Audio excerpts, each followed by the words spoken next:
Hey, what's up, everybody? Coach Carroll. Welcome to another episode of the Sales Factory podcast. I got my man Eric Trice with me today. Pretty special episode. A lot of times I'll bring you guys, interviews with just really cool hustlers that, have caught my attention or my respect, and just try to give them a spot to kind of show a path, right, of what you could possibly do, what's possible out there for you. The last episode we had Ethan Adams on. Dude was just burning up the real estate market here in Louisville. So if you haven't checked that episode out, go check that one out for sure. And if you're listening on iTunes, Spotify, any of those, make sure to give us a review, so it helps us get in front of more people. And then if you're watching on YouTube or any of the video platforms, give us a thumbs up, hit the share button. So Eric, my man, welcome to the Sales Factory. Yeah, man. Thanks for having me. Yeah, no, we're excited. So for those of you guys that are listening and watching, Eric was actually one of my first students that went through Sales Excellence University. So I thought it would be kind of cool. The dude is just absolutely killing it now in the truck washing space, the commercial exterior cleaning space. And so a lot of you guys, if you know my story, that's kind of where I came from. And so we built Sales Excellence University. Gosh, was that 2016, 17? Well, 18. When was that, Eric? When did you make the jump? Hang on, I got a check on the wall. My first one, I can tell you. Where's the date? 15. Yeah, so like 16. So like the first 16, check I got was in 15. So probably 15, 16. Man. So we're talking 5-6 years ago. Eric was, and I'll let him share a little bit more about his story here in a second, but, he was in a job and was looking to make a change and wanted to kind of get in the exterior cleaning business. But he knew, unlike a lot of contractors, right? A lot of contractors think you just go buy some shiny equipment, and all of a sudden the phone starts ringing. He knew that he needed to learn how to sell. And so he reached out to me. We got connected. He went through Sales Excellence University, and now the dude just absolutely crushes it. So, Eric, tell him a little bit about your background story. What were you doing before you became, an awesome entrepreneur that, you were sharing with me beforehand? Now is homeless. No, we'll get into that later, but you guys have to listen to the end. But Eric, what were you doing before you got started with Absolute Pressure Cleaning? Yeah, so I was doing construction, and to back it up a little bit before that, I was a GM Master Certified Technician. And I was like 22, 20, 21, 22. And I was like 2 certifications away from being like the elite. At that point, there was only 1,800 people in the country that had all those certifications. And I was like, man, this kind of sucks to be like 22 and I'm at the top. Like, I know, like I can see how far I can go, and like that's it. And that just didn't sit well with me. Yeah. So I was just looking for something different. So that's what got me into construction. So my grandfather has a successful company. My ex-brother-in-law, who's the one who I actually went to go work with, he had a successful company. My uncle did it. So I come from like a long line of like contractors who all had done well. So I was like, well, let's give the family business, so to speak, a shot and see if that works out. Kind of with the mind that possibly it might turn into my own thing, but it didn't take me long to find out that I did not like construction at all. I got pretty decent at it. Like, I know enough to get myself in trouble, I guess, but I also had the mindset. So I was 22 making, I don't know, 75 grand ish a year. So I brainwashed myself to think that money wasn't everything. I was like, I don't need to make a bunch of money. Like, money doesn't buy happiness, the yada, yada, yada, which is kind of true, but I was thinking about it backwards. And so I went from making 75 grand a year to I was making like $15.50 an hour to start. And it didn't take long to realize that I was going broke in a hurry. And so that's what led to me wanting to start this power washing company. Was just a side hustle, just to make some extra money. And a lot of times businesses start that way, right? They're like a side hustle, and then I feel like a lot of people in the exterior cleaning, like, they start as just a side hustle to make some extra money. Mm-hmm. When you got started in the business, how quickly did you realize, like, shit, man, there's more to this than just doing the work? Probably, I don't know. I was not as long as most, maybe, just because I have a tendency, like if I want, like am interested in something, I will just research the shit out of it. And so I'm just like all night, just like looking at, like, this is back when there was like the bulletin boards, like the old school, like online Yeah. forums and stuff. So I'm like digging through them and, um, just learning as much as I can. And so I feel like that really helped a lot with the learning curve. Just so much time, just reading and just consuming as much as I could. Um, and then it got to the point where I was like, all right, I got something here. Like this isn't just a side hustle. Like I can do something with this. Yeah. And I went all in. And sidebar, this isn't financial advice. So when it came time to pay the mortgage or buy chemicals or parts or whatever I needed to get shit done for the next couple weeks, I was all in on the business. So I was already broke. So I was like, screw it. This is my way out. And man, I got to the point, like right when I was on the edge of like getting it, or not getting it, but like being more financially stable. I was like 12 grand behind on a mortgage. My truck had been repoed once. I got it back. They were trying to get it again. And like just all this stuff, and it all kind of worked out to where I didn't get the house foreclosed on, but they did come slap that manila folder right on the front door and take a picture of it. So it was, at that point, it was real. And that's when, like, when that happened, that's when like I really turned the hustle on. Yeah, man. Like I had I call something, the fuse lit moment. Everybody has that moment where it's like, okay, the fuse is lit. Like this thing's gonna fucking blow. I gotta get going now. Like it's not a joke anymore. We're not playing around anymore. It's not fun, right? Like we gotta get moving. So then what happened after that? Like if you guys, you're kind of, most people would call that rock bottom, right? Like, I mean, their trucks getting repoed, the foreclosure notices getting posted to the door. Where are you at now? Fast forward. I mean, you got I saw truck number 937 or something you're going to put on the road. How many trucks you guys running now? So it's truck number 12, but it's, 12. I have 9. Gotcha. So I've totaled 1 and sold 2. He goes hard, ladies and gentlemen. He goes hard.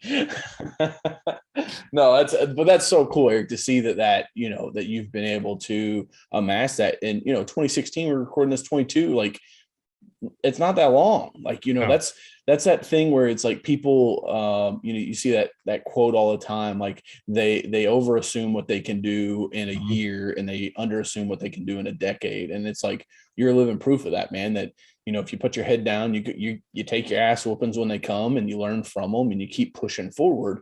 There's certainly that ability to, have success, right?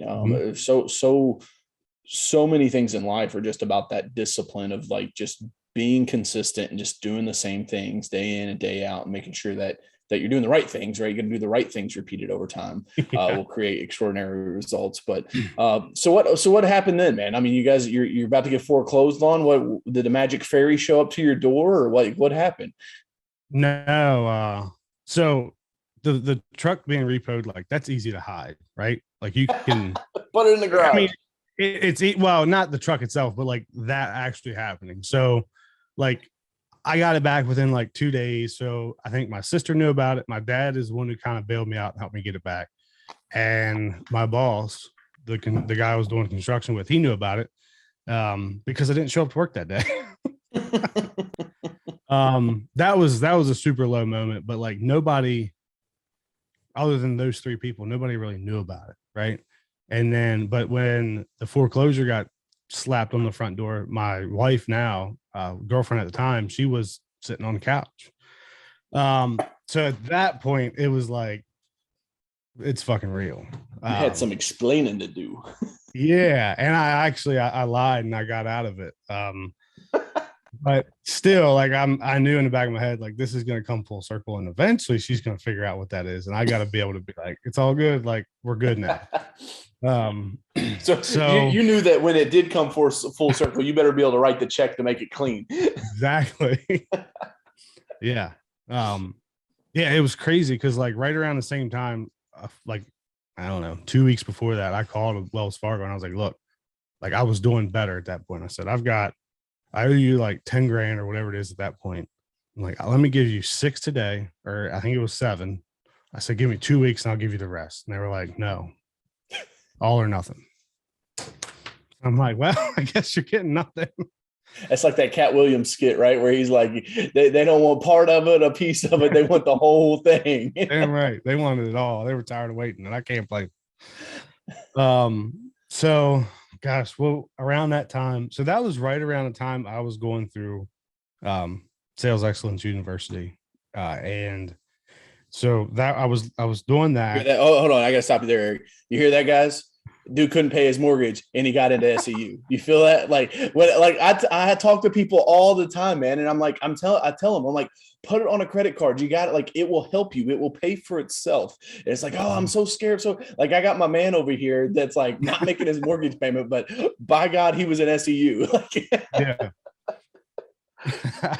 I told you I was all in on making it work. I love it, man. So I went to a little round table. I wasn't going to go to this round table event thing. One, I couldn't afford it. Two, I had to work. Just I had all the excuses in the world. And then it was like the week of, or like the weekend before, we got a snowstorm. So construction outside, couldn't work for 2 weeks. Just like everything lined up to be like, okay, there's no excuse not to go other than the fact that you can't afford it. And I was like, right. And I had like another job lined up for when I got back, or I did it before or something. Like it worked out. And so I went and that like gave me the belief side of things. Like that really, I was like, all right, I really can do something. What made you believe? Like just seeing other guys that like had achieved it, or what's? Yeah. So in that room, my buddy Nate Ferrier was there, but it was just a room of regular guys, and all of them were in my mind successful. I'm pretty sure most of them you would consider successful at some degree. And honestly, like their houses weren't getting repoed. Right. Yeah. They all had nice vehicles and they weren't getting their shit repossessed. They weren't running to Indiana to hide from the repo man. But I just like at one point I just thought like, if that guy can do it, any reason I can't. Yeah, man. Like he looks like you or me. Like, yeah, just a dude doesn't look like he's anybody special, and they're doing it, so there's no reason I can't do it. Yeah. So that when I came back, I was like, I think I like backed up in some of the SEU stuff to more like the cold call stuff is really what I got hammered on. And kind of went through that again, and then just got after it. But the other interesting thing was when I got back, I was fueling up my truck on the way back because I had to drive because I couldn't afford to fly. And I like literally had to pull up my bank account and be like, all right, do I got enough money in here to fuel the truck to get home? And it was like, I think after I put gas in it, there was like 40 or 50 bucks. And I remember thinking, I'm like, all right, well, I've been gone for like 4 days. There's got to be a check in the mailbox from something. And there was like somebody's got to pay me. Had to have cut a check. There was a few $100 in the mailbox when I got home. So it was like, but still, like thinking back now, like $50 left, a couple $100 in the box. That ain't cutting it. Right, man. Right. Now I want to touch on something there too, because like the self-belief stuff is so ridiculously important if you're going to achieve anything in life. With any level of success. I really think that, like, that's why I tell people, I know if you guys are listening to this, you've heard my story before, but like when my chemistry teacher told me like I'd never be as successful being an entrepreneur as if I just went to school and became a chemical engineer. And it was like, that was chip number one on my shoulder. And I knew that at that point in time, like I had to believe in myself because nobody else was going to. And like, I feel like all successful entrepreneurs, all successful salespeople, they all come to that point they have to have that climax at some point where it's like, fuck everybody else. I'm believing in myself and I'm going all in. Because the ones that don't ever have that moment end up giving up.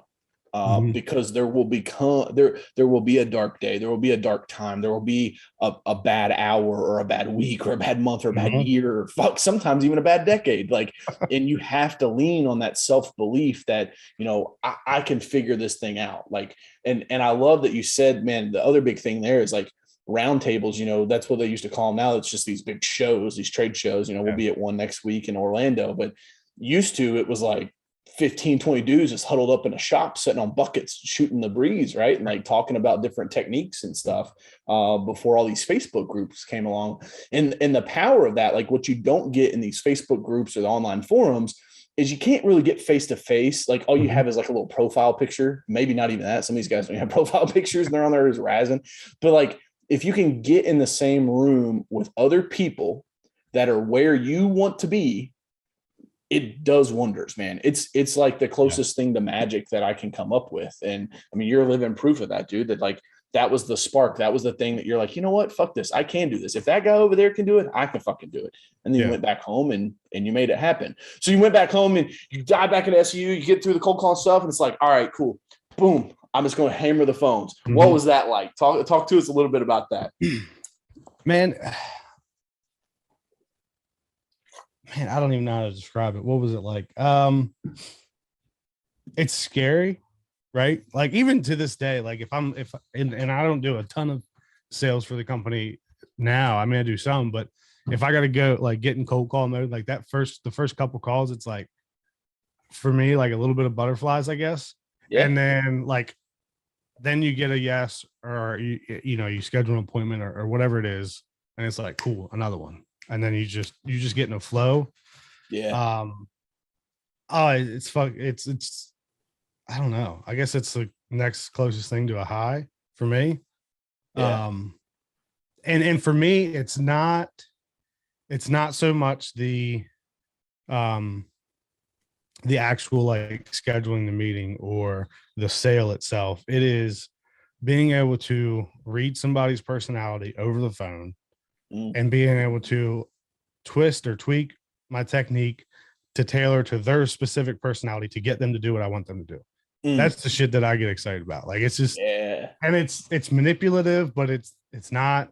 It's for their benefit, so it's okay, right? I always talk about the Jedi mind tricks, right? Like you got to be a good Jedi mind trick, not a bad Jedi mind trick, and so it's perfectly okay. But yeah, dude, I can really, like, I'm over here smiling because I'm like, yes, that's like the greatest thing. When someone's like, no, I'm not really interested, and then you can keep working them and you overcome the objective, and then they're like, I'm not really interested. I don't think this is for me. You just keep working and working, and then finally you lock down the appointment. It's like, that's to me is more exciting than actually closing the deal, right? Yeah, hands down. It's I don't. That's it. The personality profiling, like I like that shit. Yeah, man, it's cool. Well, let's take a quick break right now, and we'll be right back, and we'll have a quick message from one of our sponsors. Hey, what's up? It's Coach Carroll. I hope you're enjoying the podcast here on the Sales Factory. You probably heard Eric talking about my book, Phenomenal Phone Calls. It's the gritty guide to closing big money deals over the phone. You can get your copy today at phenomenalphonecalls.com. It's phenomenalphonecalls.com. It doesn't cost you anything. I'll give it to you for free. You just give me your name, your shipping information. You just pick up the postage on it. I think it's like $7, and we'll ship you the book out for free. It's just one other way, another tool in your toolbox for me to help you close more deals, get to the money quicker. Now, let's get back to the podcast. Enjoy the Sales Factory. All right, and we're back. Guys, if you're just tuning in, I'm Coach Carroll. I've got my man Eric Trice here. This is a Sales Factory. If you're watching this on one of the other platforms, make sure you thumbs it up, like it, share it, leave us a comment, let us know what you're thinking. Eric is quick recap. We've kind of talked about, where he started at and where he's gotten. So if you missed anything, go back and rewind it and listen to that. But so Eric, you've been on the phone, you're starting to set up some appointments. Now you're starting to get some traction. What's those next steps looking like for you? Like, are you kind of licking your chops? You starting to get a little excited because like when you start rocking the the closes and you start adding people on the scheduling, you know, that's when it becomes real, right? Because then like the checks start flowing in. At what point did you like get out of that like scarcity, right? Of like, oh my gosh, I got to make this work, to like, holy fuck, this thing is actually working now. Well, for me, so like did that, started selling, got a shop, I don't know, I had like 2 or 3 guys, and we were just cruising, and I made the mistake of, and I didn't consciously do it, but I got complacent. Like everything was okay. Yeah, I was comfortable. Everything was cool. Like everything was just going, and I was working a little bit, but I was constantly like, there was always something. Like, you know how that is. Like starting a service business from small, and it's like there's always something going on.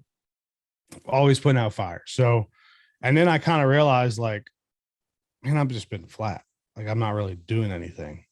So I had to like snap myself out of it. And then even then, moving past that, like I started doing sales, but really like you get to the point where it's like you got to get out of your own way. Like you got to start building a team, not just technicians and stuff out there doing the thing, but you got to build your, you know, your admin or your executive team around you. And that's when like, that's kind of like where we transitioned last year, and it's really gotten fun again. Cause you know, we were, what do we do? Like 36 grand year 1, 150 something year 2, 2 and some change, and then 2 and some change. And then I sold off my residential side. So I could just remember that in and just laser focus on trucks. Yeah. And then I grew like a tiny bit. And then it was just like, it kind of clicked again. Like I hired an ops manager. I started building that team like I was talking about. And then I kind of like got out of the way. And it's just like 3 something to 965 to I want to double again this year. At least double. So I'm shooting for 2, but and now it's like fun just because like build a team and kind of get out of the way and watch it work. Yeah. No, and dude, I'm so proud of you too. Cause like, to see like where you came from and started, like when I got to start working with you as your coach, like one of the best things, like people ask me all the time, like they're like, oh, what do you coach? I'm like, well, I'm a sales and business coach. They're like, oh, sales. I'm like, yeah, like I teach people how to sell.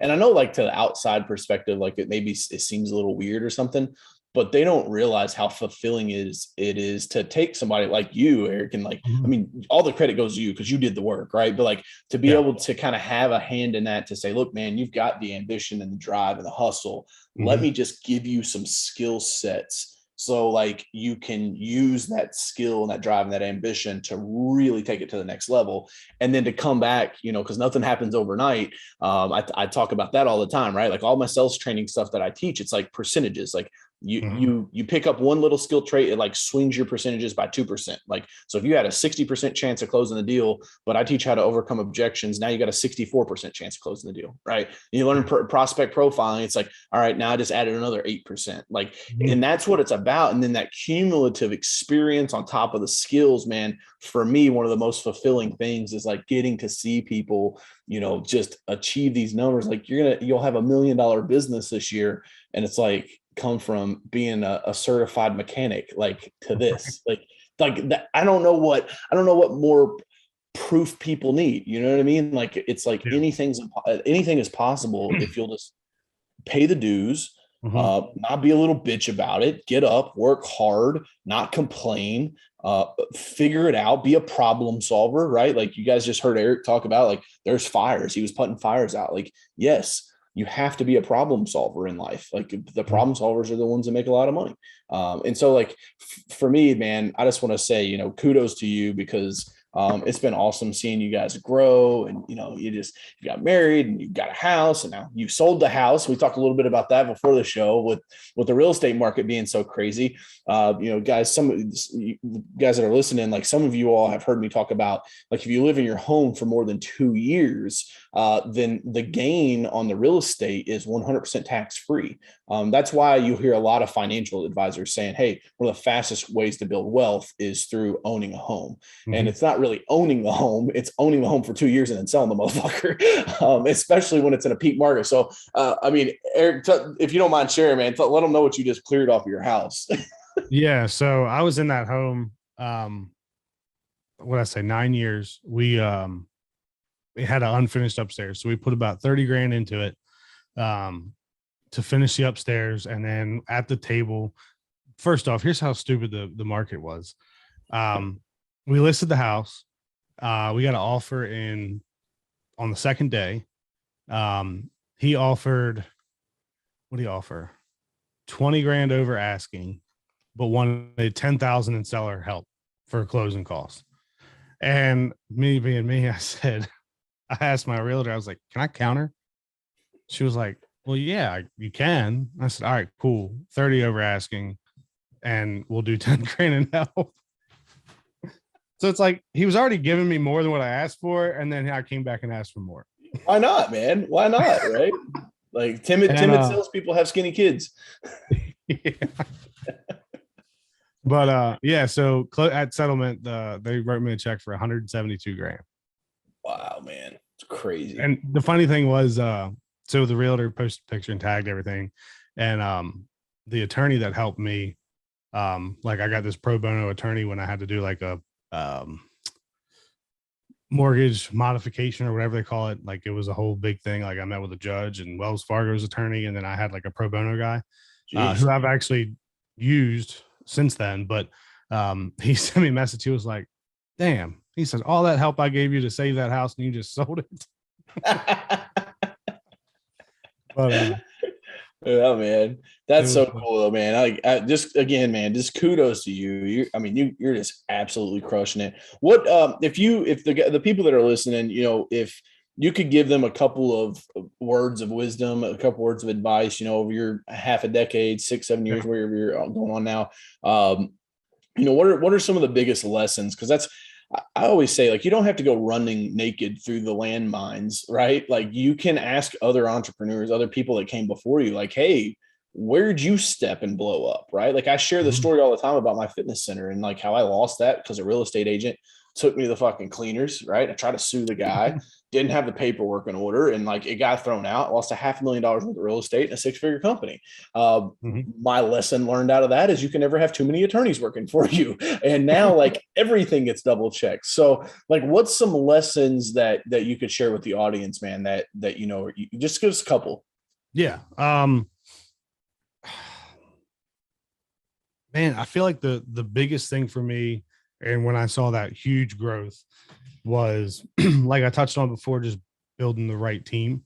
And I hired the wrong person so I hired an ops manager, the one I have now, just over a year ago. He'd been here a year in December. And I had one before him who wasn't the right one, and it didn't work out. And it was 6 or 8 months before I finally found the right one. But he has strengths that I don't have, right? So I can sell. But he was a director of operations for a Hyatt hotel. So he had customer service skills, which I had, but he can talk to people better. He had a pile of employees that he oversaw, however you say. And so he brought hiring to the table. Like through all last year, like everybody's squealing about hiring, and we never had maybe a week or two where we were like, shit, we need somebody, and we got somebody. Wow. So he does all the hiring and firing on the ops side. Yep. We might fire together, but unless it's like something where it needs to be addressed immediately, then right, obviously he'll just take care of it. But so between just managing the team and helping build the right team, knowing what people to bring and when to kind of cut somebody loose because they're not the right one. Mm-hmm. Way better at that than I am.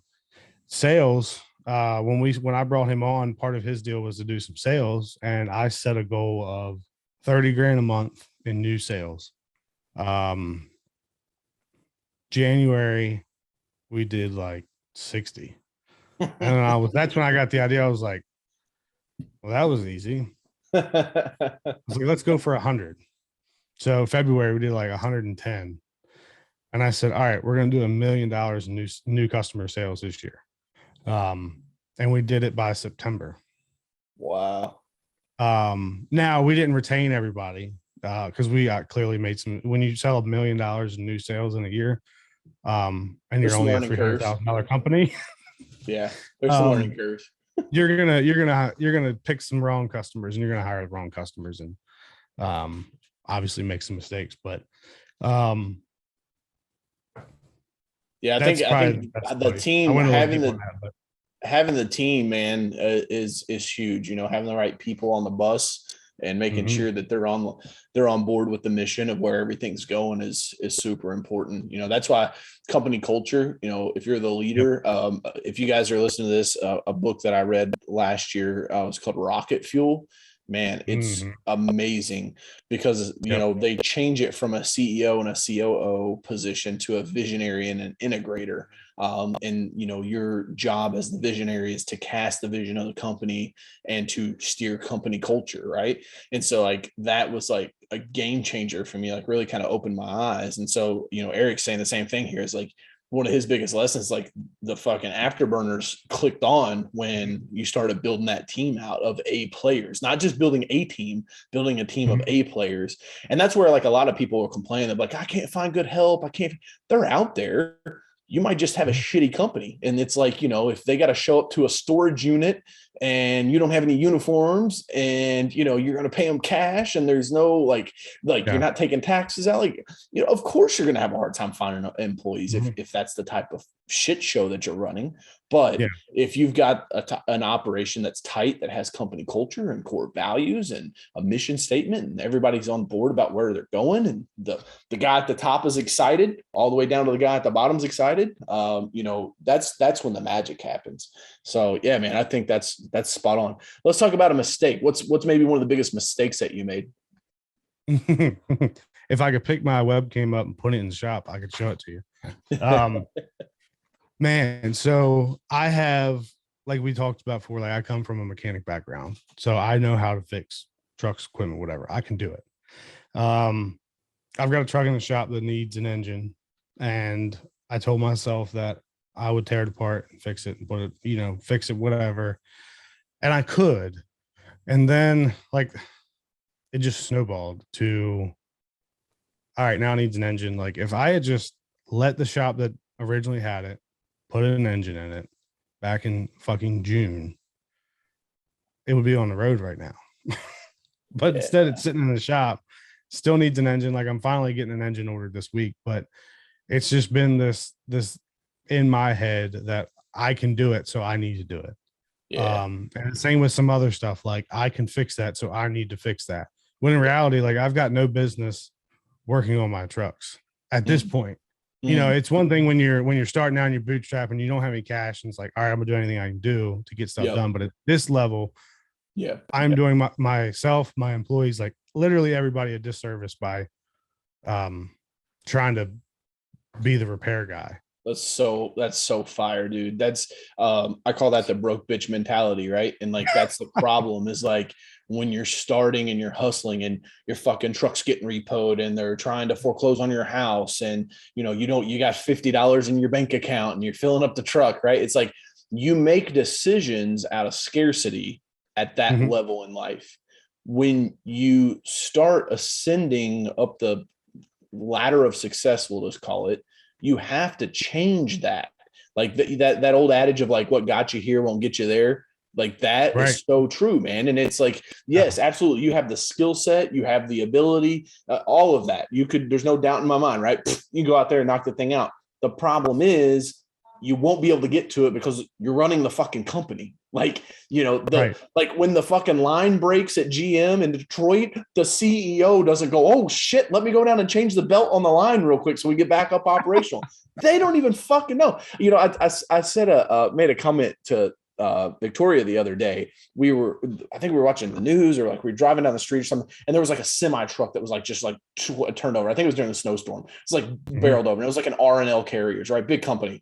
And I'm like, you know what? The fucking CEO probably doesn't even know that truck's sitting on its side. Like, has no idea it's laying on I-65 on its side. And it's like, that is so important, man, because that is a step of evolution of like climbing to that next stage of saying, just pay for it. Like, just pay it and it'll come back. I don't know if it was Ed Milet or I can't remember who I heard it through.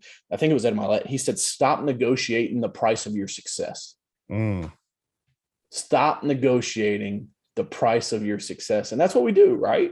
We say, oh man, that's what you did with that truck, right? It was fucking 25,000 to have them do it. You could do it for 16.5. And you're like, fuck, I'm going to do it for 16.5. It's like, no, the price of your success is $25,000. It's like, you got to fucking pay it. And so, man, thank you for sharing that, because I think that really gets, especially from like our background, right? Like that blue collar contractor, because there's a certain sense of pride. Right. Like there's a certain sense of pride. Like, fuck that. I could fix that. I'm not paying it. Like my dad's 65 years old, still works with me in the business. And it's like, he's the same way. Oh, we don't need to spend that much. It's like, stop, go swipe the fucking credit card and make the problem go away. Like swipey, no more problem. I forget who said it. Was it it might be in the book, Who Not How, but it was basically like, if you've got money, you don't have a problem. Yeah. And you might have an inconvenience, but you don't have a problem. Yeah. And that's the thing, is like, you always want new problems, right? Get new problems. Life is a miserable thing to live when you have the same problem over and over and over. Like, oh fuck, here comes the repo guy again. if you have to state the problem with again at the end of it, you're not doing it right, bro. You made a mistake somewhere. No, man, that's cool. That's cool. What's let's leave. I always like to find out what books you've been reading. Any guests that I have on, any recommendations for the library? What are some of the best ones? I feel like I don't know if I've read. So I've read this past year, Extreme Ownership. I'm sure that one has to have been and talked about on. I tell you what, damn it, what's the name of it? Brandon Burchard wrote it. High Performance Habits? No, it's another one. I don't remember the name of it. I got it in my luggage and I just saw it the other day. HPA, High Performance Habits is, let's look it up. Let's take a look here. I want to say Brandon Burchard. Like the intro is like deep.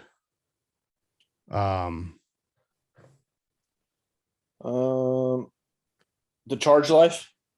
No. Maybe I might have the wrong guy. Life's Golden Ticket? The Motivation Manifesto. Motivation Manifesto. I literally like every book except for that one. Okay. Yeah, that one is good. That one is really good. Brendan's a solid guy, man. I don't think, he has a video where he's talking about he was at a diner with this YouTuber that had like 5 million subscribers, and they sit down and they're eating lunch, and this lady like sits down next to the YouTuber and she goes, "Hey, I think I know you." And the YouTuber's like, "Oh shit, here we go, crazy fan alert," right? And she goes, "Hey, did you go to such and such high school?" And he's like, "No." She goes, "Oh, okay, I'm sorry. I thought you were somebody that I knew." And like Brendan's like, it just goes to show you, in this world of the internet, it's like you can have 5 million subscribers and go to a diner and people still don't know who the fuck you are. So it's like, I think Brendan is somebody that's probably slept on. Everybody knows Tony Robbins, but I would put Brendan right up there. I mean, they're number 1, number 2 when it comes to content from high performance, personal development standpoint. So yeah, Motivation Manifesto is a solid one, man. Good recommendation. Good recommendation. Yeah.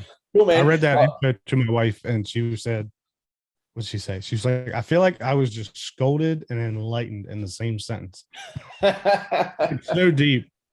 I'm sure Brendan would appreciate that too. So well, man, it's been awesome having you on, Eric, and getting to catch up, dude. I'm glad that you guys are doing well. I mean, from fucking $50 in the bank account to, doing, you guys will have $1 million business this year, maybe a multi-million-dollar business. And I'm just, thank you from the bottom of my heart for letting me play some small, tiny role in that and helping you along the journey. Cause that's my life's purpose and really means a lot to me. So anything you want to leave the audience with before we go? Man, just, I don't know. There's a lot I could leave them with. Two things, just self-belief. Like there's nothing in this world. I had this conversation today.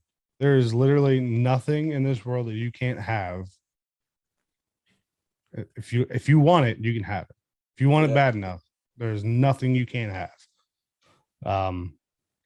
And literally, and this took a while for me to figure out, but like literally every decision you make or what you have or your circumstance is a direct result of every single decision you make, hands down, without a doubt. So whenever you're feeling like a victim of circumstance, it's bullshit. It's a direct result of a decision you made at some point. Might not have been the last decision, but it is a result of a decision you made. And once personal belief, personal responsibility, baby. Personal belief, personal responsibility. Love it, man. Love it. Well, guys, if you guys have been, if you have enjoyed this interview, if you're watching us on any of the video platforms, make sure to give it a thumbs up, leave a comment down below. Eric, how can they find you if they want to link up with you on social media? Man, I'm on Facebook. I'm not on Instagram or Twitter like I probably should be, but Facebook. I also run a group called the Fleet Wash Academy. Cool. If you're ever interested in washing trucks, check that out. There's a ton of information on there, but hit me up on Facebook. Love it. Love it.